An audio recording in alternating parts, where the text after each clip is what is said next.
Coming up on News Center 16 at 5. Calling for help sometimes just isn't an option for people in danger. That's where texting 911 comes in handy. Tonight we hear the story of a woman who texted her way to safety. And a family who lost a loved one speaks out about a plan to make a deadly Michiana intersection safer. Blueprints of how MDOT plans to do it. Plus, a beauty queen is sporting a jumpsuit instead of a crown. Meet the woman who deceived her way to the top with a fake cancer diagnosis. And another gorgeous day across Michiana. I'll let you know of some changes coming with my forecast in a few minutes. From WNDU, your breaking news and weather authority, this is News Center 16 at 5. When emergency strikes, sometimes calling 911 isn't the safest option. Good evening, I'm Maureen McFadden. And I'm Terry McFadden. That's why all but 4 counties in the Hoosier State adopted text to 911 systems, allowing for a silent help signal to transmit from a cell phone right to dispatchers. The Marshall County Sheriff's Department implemented the text system last year, and as News Center 16's Tricia Harte reports now, they received a message Monday that pretty much illustrated why this may be the only option for some crime victims. Yeah, Terry, in this case, a woman was being beaten up by her boyfriend. She was able to send several messages back and forth with dispatchers, even typing that she was afraid the situation might escalate because in the past, she said her boyfriend had done worse before. Now, this is one of the benefits of the text to 911 system. The woman was able to signal for help, but never uttered a word out loud or alerted her abusive boyfriend that she had contacted authorities. Officers say this is the first text to 911 message in Marshall County that was from a potentially hazardous and volatile situation. Now, in this situation, officers were dispatched to the woman's La Paz home, already aware of the situation at hand. Thankfully, it had a positive outcome. Now, over the past year, the Marshall County Sheriff's Department said they've received more than 200 text alerts. The message pops up on dispatcher's computer screen within a matter of seconds after it's sent. Then dispatchers can chat in an instant messenger-like window to find out where exactly to send police. If there's somebody in their house and you don't want to alert them to where you're at, yeah, texting would certainly be an opportune time for that. Like I said, it's still kind of new, so a lot of people are still learning about it, and we always encourage to use voice first because voice is best. We can tell a lot more about what's going on. We can hear background noises. Inflection in people's voices will give us clues to things. In cases where you're unable to make a voice, then certainly text is the way to go. The text to 911 was actually beta tested in Elkhart County, and the overwhelming majority of counties in the state already use the system. However, right here in St. Joe County, people could not text 911 to report crimes or alert authorities of emergencies. Okay, and does dispatch use the text for anything else? Well, if dispatch receives a hang-up call from a cell phone, they call that number back. If they don't receive a message, they will shoot that number a text message. That's actually how this whole system started. They unrolled it just a few months before the users were able to text to the system. And they say they actually receive a surprisingly large number of texts back from those hang-ups. Okay, thanks, Trish. Making news tonight, a number of Fulton County viewers have contacted News Center 16 about an E. coli outbreak that has gotten many kids in the community sick. In a statement yesterday, the Fulton County Health Department said they're investigating cases of E. coli among kids who attend a local daycare. Currently, all confirmed cases being investigated with this outbreak are associated with that daycare.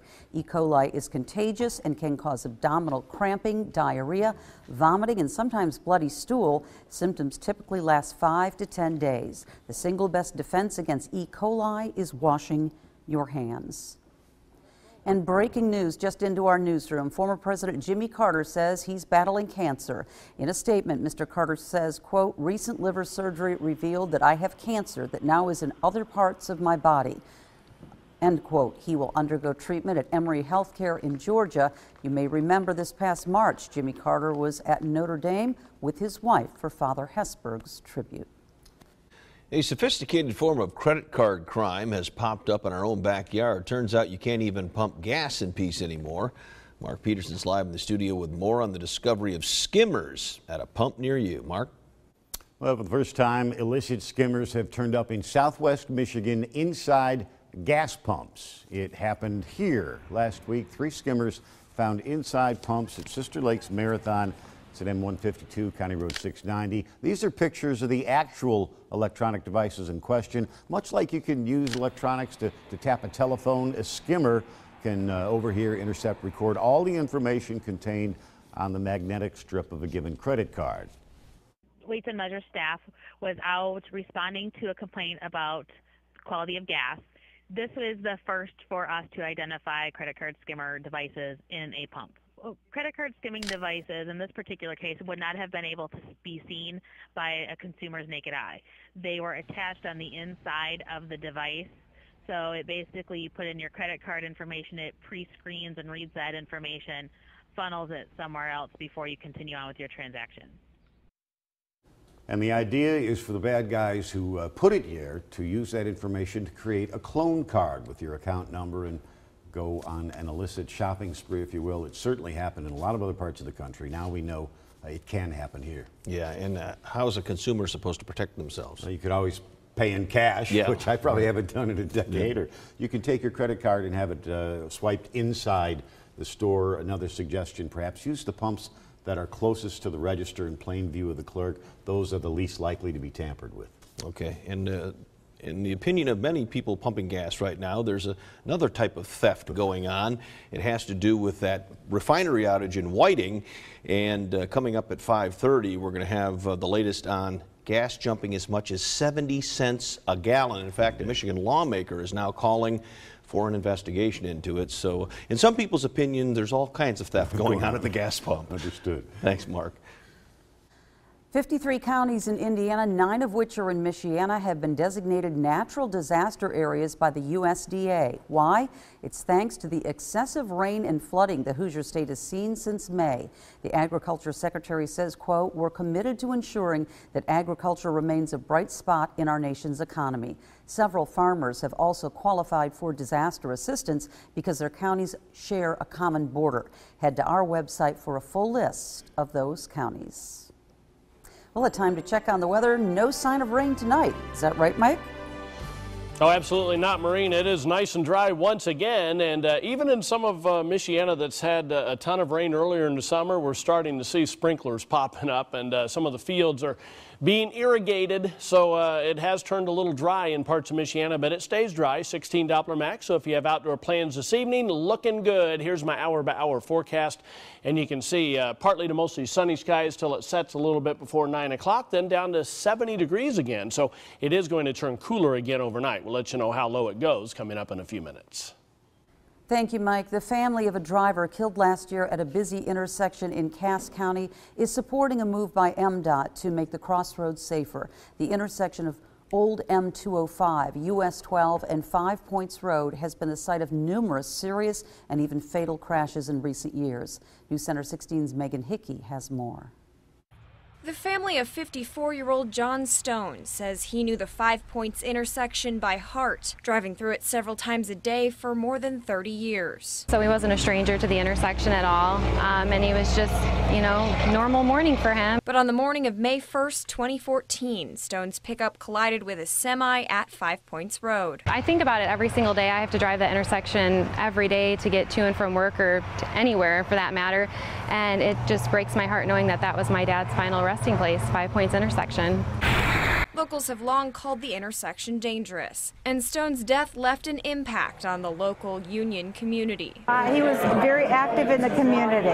He did a lot for a lot of people, just a wonderful family all in all. It was one of the catalysts for a safety study that landed on a roundabout as the best solution. It establishes a lower speed, which reduces the risk of severe crashes. While some locals think it's a productive step, it's definitely going to slow people down. They go through their way too fast, and as it is now, there's no instructions or people don't have any knowledge that only one road stops. Others are resistant to change. The reaction to placing a roundabout at this intersection is mixed. It's going against something that they're used to, as in a simple, intersection approach. But many, like Stone's family members, say it's about time for a change. You know, my son will never get to meet his grandpa because of that intersection, so, any change is better than no change at all.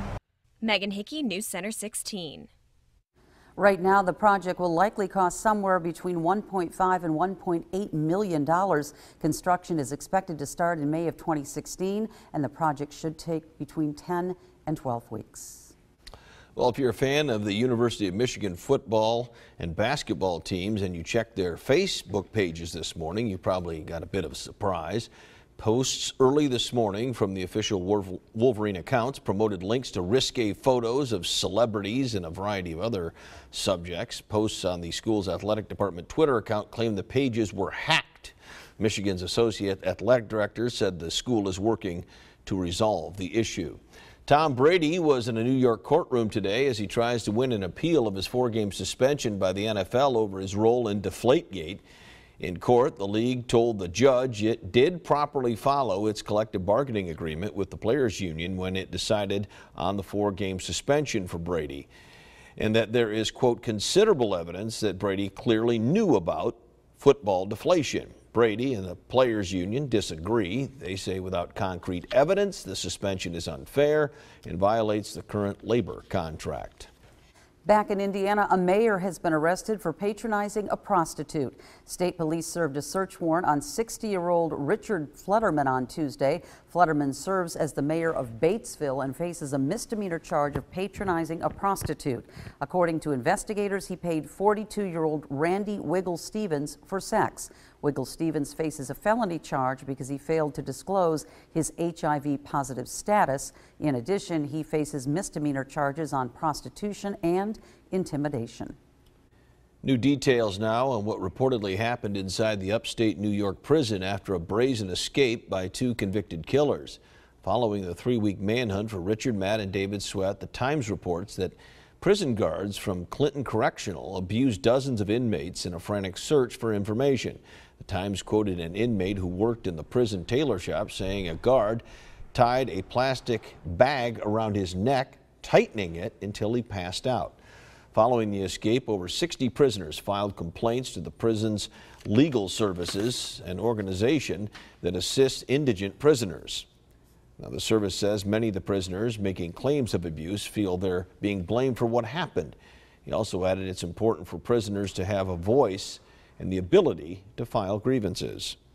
A recently crowned Pennsylvania beauty queen is in trouble with the law after faking a struggle with cancer and taking thousands of dollars from people. 23-year-old Brandy Lee Weaver Gates was arrested yesterday and charged with theft by deception and receiving stolen property. She told family and friends that she was diagnosed with chronic lymphatic leukemia in 2013. But an investigation into her false diagnosis was launched after police received an anonymous tip. As it turns out, Weaver Gates allegedly created a scheme that included taking money from fundraising events held in her honor. Police say she went as far as shaving her head and took long trips to fake treatments. Still ahead, temps are about to rise. How high could they go and how long will the heat last? Mike has the answer in his Storm Team 16 forecast. Plus, balancing a career and parenthood is tough, but moms are getting some help in Washington State. We'll tell you about their new Infants at Work program. Tracking inconvenient weather where you live. Storm Team 16 is your weather authority. Another beautiful day across Michiana. Low humidity, comfortable temperatures, even cool temperatures this morning. You can see on our live sky view shot overlooking the South Bend Airport. Lots of sunshine out there right now. We have a few fair weather clouds out there. I call them fair weather because they're not going to produce any rain. And so we don't have to worry about that this evening at all. 76 degrees being reported, only 45% relative humidity. Winds are west to northwesterly at 14 miles per hour.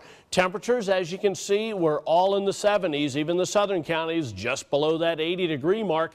Right along the lakeshore then, again, about 5 degrees cooler than farther inland. 71 in Benton Harbor, 72 degrees right now in New Buffalo. Take a look at 16 Doppler max. You can see those nice dry conditions out there, and that's going to continue right through the evening hours, no question about it, and probably right through the day tomorrow. Satellite radar combination, if you look real close just north of our banner there's a few showers and thunderstorms northeast of Green Bay. That's expected to die off, and even if it doesn't, it would probably stay just to our north and east as we head through the overnight hours. That's the warm front coming through, and we're going to feel that warm front as we head through the day tomorrow. So here's what the future looks like with 16 Future Track, and you can see the warm front stretches on northward to an area of low pressure way up in Canada. High pressure pressure dominating our weather in western Illinois. That's going to be tracking slowly southeastward, so it's still going to dominate our weather later tonight and into the day tomorrow. You can see the warm front to the north of us could be causing a few showers in the morning over in southeastern portions of Michigan, but we expect all of that to stay away from here. So one more cool night, then as the high moves southeastward, we'll begin to see a southwesterly flow of air. You can still see by 7 p.m. tomorrow, though, lots of sunshine expected. So partly to mostly sunny skies through the day tomorrow. We'll watch the time under the line as we start to see this frontal system approach. You can see by 3 a.m. Friday, future track showing some spotty showers and thunder showers across the area into the early part of Friday, and then we see it dry off for the middle parts of the day, and then during the heating of the day, when the humidity starts to increase after 3 or 4 o'clock, we'll see some areas of showers and thunderstorms. This is our best chance before the weekend to get a little bit of rain. There's 7 p.m. Friday, but this frontal system to the north turns into a stationary front, which means we stay on the warm side of that one. Here's my Storm Team 16 forecast for all of Michiana for tonight. Mostly clear and turning cool again. Low temperature down to 59 degrees. My 7-day forecast shows a nice green day tomorrow, lots of sunshine, high of 82. Pretty good chance for a shower or thunderstorm on Friday, although I doubt everybody gets something, but we'll see. A yellow day because of that, high temperature of 84. And then warm and very humid on Saturday with a high of 86. A couple of spots could still see a shower or thunder shower first thing in the morning. 88 on Sunday, so a little bit of a hot weekend coming up, but a lot of folks like that for their days off. All right, Mike, thanks a lot. Well, sunshine and clear skies here, but over in Arizona, thousands lost power after an enormous dust storm moved through Phoenix. Just look at this time-lapse video of the storm as it blankets the city. It brought in rain and high winds and clearly created low visibility. Officials advise residents to expect visibility to drop to near zero, which in turn also caused a number of flight delays at Phoenix Sky Harbor International Airport. It looked like a thunderstorm rolling in. It did. It really did, except for the brown tint to it. But you're right. At first, I thought, well, that's just a thunderstorm coming in. Very bizarre. I can't imagine that. I'm glad we don't get that very often around here. Exactly. It puts dust everywhere. Yeah. Okay, Mike, thanks a lot. Well, yoga is a great workout that includes lots of interesting poses and some very unusual commands, which can make it a huge turnoff for some people, especially men. Yeah, and now yoga just got a big boost of testosterone. Erica Edwards introduces us to Broga. The Broga founder's goal is to increase the number of men practicing yoga worldwide. I imagine you're going to be signing up for that soon. I'll be first in line. Okay, thanks a lot, Terry. Meanwhile, it can be a struggle for new parents. How do you juggle taking care of a newborn and maintaining your job? Well, in Washington State, some parents are now allowed to bring their babies to work. It's part of a new policy at the State Department of Health. Now, Marissa Van Hooser is one of the first moms to try it out with her son, Gavin. They're the pilot team for the Infants at Work program. She started bringing him to the office at just 8 weeks old. Now, there are stipulations. The mother must be a permanent employee, and the infant is not allowed at work if the job is too dangerous. Also, the parent must have a willing backup caregiver at work in case of emergencies. So we asked you about it on Facebook, and here's what some of you had to say. Rebecca writes, why not just offer a daycare on site? I think babies would be more of a distraction than anything. I don't see how you would ever get anything done. Stephen tells us, I love babies and they always make me smile, but they are very needy and will most definitely be disruptive at work. Paid maternity on a national level would make more sense. And Amanda says, I took my daughter to work with me for the first year of her life. I'd work those traditional office hours and didn't lose those little moments watching her grow. And we always want to hear from you, just like our Facebook page, and tell us what you think. More to come. A new procedure has drastically changed the once lengthy and painful recovery of hysterectomies. We'll tell you about the robot helping doctors make the surgery much easier on patients next in the Medical Moment. The latest health news for you and your family. This is Maureen's Medical Moment. It used to be that hysterectomies involved a major incision and weeks of recovery, but that's changed in a big way. Here's a look at how computerized robotic arms are turning this common surgery into a much easier process. I am very proud. That looks good. And no tenderness at all? Martha O'Neill needed a full hysterectomy, but was back on her feet just days after the surgery, thanks to a new procedure called single-site hysterectomy. It's revolutionized hysterectomies. It is a robot called Da Vinci, and it can assist a doctor performing a hysterectomy through a 4-centimeter incision in the belly button. The single site in the belly button is the entry port for the tiny robotic arms that do the intricate cuts and sutures doctors once did internally through a large incision across the abdomen. We separate all the structures that are holding it in place and the blood supply, and then we cut it so we're able to do the whole hysterectomy through that 2-centimeter incision. It's pretty incredible. The procedure has many benefits, like less chance of infection and a much quicker recovery time. However, single site doesn't work for every woman. You have to have a uterus that's a certain size. You have to make sure that there's not a lot of scar tissue from previous surgeries, because you're limited on how the instruments can be used in order to get the uterus out. Another big benefit of single site is virtually no scarring. It looks like an eyelash scar. I mean, it's the smallest. You can barely even see the scar. A surgery that used to be so involved, now getting women back to their busy lives in no time at all. Doctors say the average patient can usually go back to work in just a couple of weeks after the procedure, and the amount of pain medication needed is much less than previous methods. It's considered an outpatient surgery. And to read the research summary for today's story, you can go to WNDU.com and click on the medical moment. An extraordinary story today from Australia, where a whale covered with a plastic bag and fishing line came to a fisherman for help. Ivan was on a fishing boat in Middle Harbor in Sydney when the whale, well, just swam up. And just like the shepherd and the lion folk tale, Ivan and his friends weren't afraid when the whale approached them. He says he just reached out and grabbed for the bag. And then it was just there playing around, seemed quite happy about it.